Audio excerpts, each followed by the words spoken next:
हो कि मनुष्य जीवन का चरम लक्ष्य है श्यामा श्याम के चरणारविंद का अनुराग, तो क्यों जानबूझ करके विष खा रहे हो अमृत का त्याग करके। श्रीपाद प्रबोधानंद जी कह रहे जानन नप्यमृतम विहाये गरलम भुंजे स्वयं बंधनम। स्वयं जानबूझ करके अमृत को त्याग रहे हो और विष का पान कर रहे हो, विष पा रहे हो। वैसे तो प्रायः गांव में भी हमने भ्रमण करते समय गंगा जी के किनारे सुना है, बिल्कुल जिनको शास्त्र का बिल्कुल ज्ञान नहीं, वो भी ये कहते हैं, यद्यपि वो बीड़ी पी रहे पर कहते हैं यार जीवन कितने दिन का। उनको ये भी ज्ञान है कि शरीर नाशवान कुछ दिनों के लिए, उनको भी ज्ञान, बोले यार जीवन कितने दिन का। और ये भी ज्ञान है जब किसी के 100 को लेके चलते हैं तो कहते हैं राम नाम सत्य है, सत्य में लोग प्राय गोविंद नाम सत्य है, कृष्ण नाम सत्य है। उस समय प्रायः चाहे जहां जाओ ये तो कीर्तन होता ही है।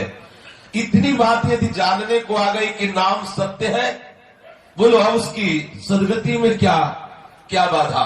पर वो केवल ऊपर से बोलता है, इसके बाद फिर वही असत्य में जाकर तो जाना ना, ये तो जाना कि शरीर नाशवान है और सत्य है तो चिदानंद भगवान का नाम सत्य है। प्राय अज्ञानी से अज्ञानी भी ये बात जानता है कि भगवत नाम, भगवत रूप, भगवत लीला, भगवत धाम सत्य है।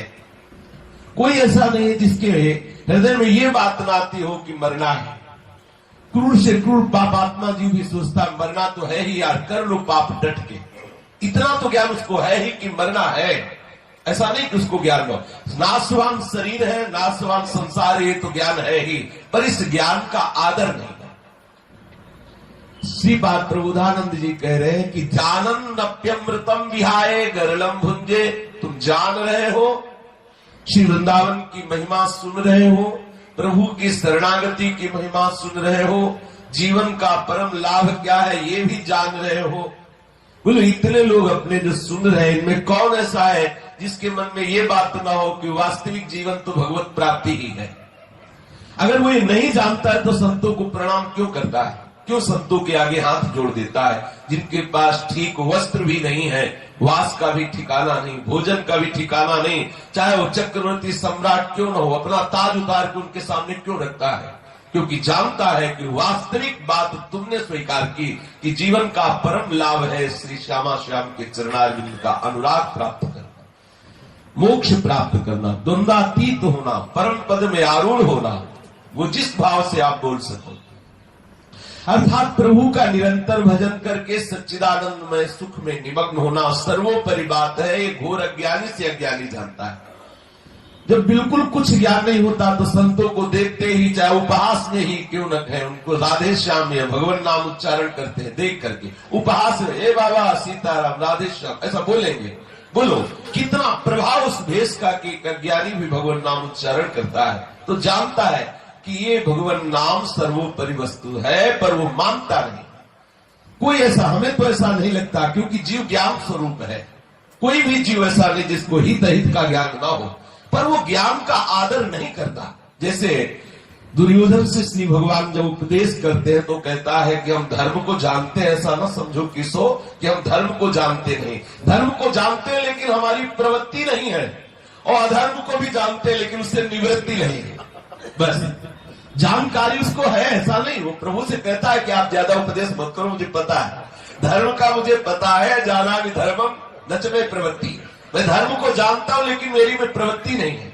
ऐसे ही चराचर जगत जो भी है सब ज्ञान स्वरूप है, सब भगवत स्वरूप है। जो जीव है चिदानंद ज्ञान स्वरूप श्री हरि का अंश है। इसलिए कोई कहे कि हमें बात का ज्ञान नहीं था, हम नहीं मानने वाले। अंदर से आप प्रश्न करके देखो, बाहर से करने की जरूरत ही नहीं। सदगुरु चिदानंद में तत्व हृदय विराजमान आपको उपदेश दे रहा है, आप प्रति क्षण सुन लीजिए। थोड़ा सुनने के लिए एकाग्रता की आवश्यकता है और सुनने के लिए बहुत श्रद्धा की आवश्यकता है।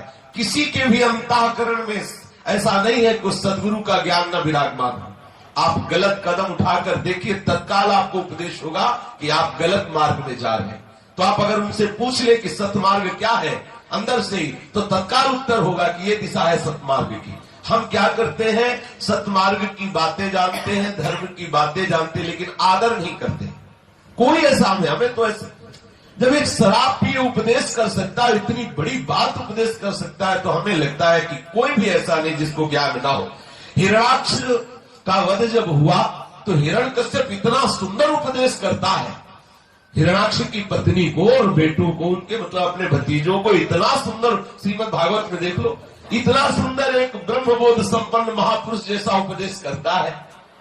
तो ये उपदेश क्या, उसको ज्ञान नहीं था क्या? ज्ञान है, लेकिन वही उपदेश करने के बाद तत्काल आदेश देता है, गौ ब्राह्मण और साधुओं का विनाश कर दो, इससे विष्णु का नाश हो जाएगा। क्या ज्ञान, किस काम में?